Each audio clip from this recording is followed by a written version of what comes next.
नमस्कार, आप देख रहे हैं KH लाइव हिमाचल में हूं आपके साथ पूजा राजपूत। आज के इस इवनिंग बुलेटिन में हम आपको हिमाचल प्रदेश की तमाम बड़ी खबरों से रूबरू करवाएंगे। आइए पहले नजर डालते हैं आज की हेडलाइंस पर। हिमाचल में ई वाहनों को बढ़ावा, सीएम सुक्खू का बड़ा ऐलान। हिमाचल में अब बिना MLA की मंजूरी नहीं होंगे तबादले। वन मित्रों का 1 से 5 मई तक प्रशिक्षण, सीएम ने जारी किया मैनुअल। बाहरी राज्यों के रूट्स पर बस सेवाएं बंद करेगा HRTC, जल्द होगा बड़ा फैसला। स्कूल युक्तिकरण प्रक्रिया में बदलाव, मई में आएगा नया प्रस्ताव। सोलन में 8 किलो अफीम के साथ 2 नेपाली तस्कर गिरफ्तार। सिरमौर के नैना टिक्कर में मोबाइल दुकान में भीषण आग, लाखों का नुकसान। एनर्जी ड्रिंक पीने के बाद बिगड़ी तबीयत, 2 चचेरे भाइयों की मौत। हिमाचल प्रदेश में फिर बिगड़ने वाला है मौसम का मिजाज। और अब खबरें विस्तार से। हिमाचल प्रदेश में हरित ऊर्जा की ओर एक और बड़ा कदम। मुख्यमंत्री सुक्खू ने ई वाहनों को लेकर किए कई बड़े ऐलान। मुख्यमंत्री सुखविंदर सिंह सुक्खू ने कहा कि इस साल प्रदेश में 3000 पेट्रोल और डीजल वाहनों को ई व्हीकल में बदला जाएगा। HRTC 412 करोड़ रुपए की लागत से 297 ई बसें खरीदेगी और 124 करोड़ रुपए से बस अड्डों पर चार्जिंग स्टेशन लगाए जाएंगे।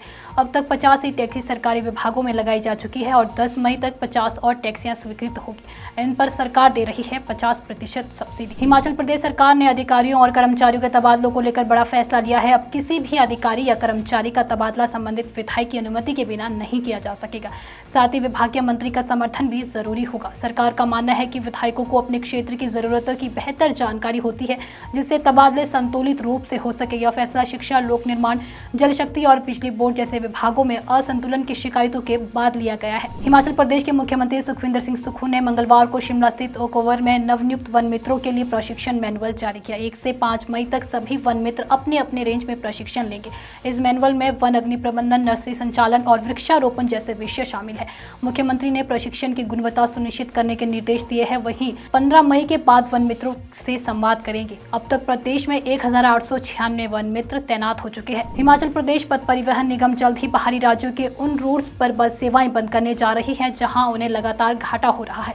प्रबंधन फिलहाल इन रूट्स की पहचान कर रहा है और प्रति किलोमीटर आय, संचालन खर्च, मेंटेनेंस और स्टाफ वेतन और डीजल लागत का मूल्यांकन कर रहा है। हरियाणा, पंजाब, उत्तराखंड और दिल्ली जैसे राज्यों में चल रही बसों की फ्रीक्वेंसी को कम कर मर्ज करने की योजना पर भी विचार कर रहा है। इससे पहले HRTC ने दिल्ली और हरिद्वार के 6 रूट्स पर बस सेवाएं बंद की थी। पिछले 2 साल में 52 नए रूट जोड़े गए, वहीं 88 रूट्स पर सेवाएं बंद की गई। अगले 6 महीनों में और रूट्स पर निर्णय लिए जाने की संभावना जताई गई है। इस संबंध में डिप्टी CM मुकेश अग्निहोत्री से चर्चा भी हो चुकी है। हिमाचल प्रदेश में स्कूल युक्तिकरण प्रक्रिया को लेकर अब बड़ा बदलाव होने जा रहा है। शिक्षा मंत्री रोहित ठाकुर ने विभाग को मई के पहले सप्ताह तक युक्तिकरण का नया प्रस्ताव तैयार करने के निर्देश दिए हैं।